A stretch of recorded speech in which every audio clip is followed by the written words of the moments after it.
जी अस्सलाम वालेकुम जी प्यारे दोस्तों, कैसे हैं? ठीक है, तबीयत से ठीक है मेरे भाइयों की। ये एक टाइलोपिन इंजेक्शन मिलता है, ये बेस्ट से बेस्ट है। ये कबूतरों के नज़ले ज़ुकाम के लिए जो आजकल आंखें ख़राब होती हैं, तो ये इजीली मिल जाता है। ये भी जी पोल्ट्री शॉप से।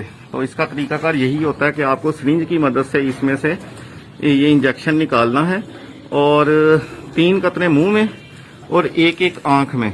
इंशाल्लाह जितना मर्जी पुराना नज़ला ज़ुकाम या आंखें खराब, इंशाल्लाह एक ही खुराक में कबूतर बेहतरीन फिट हो जाएंगे। जज़ाकल्लाह।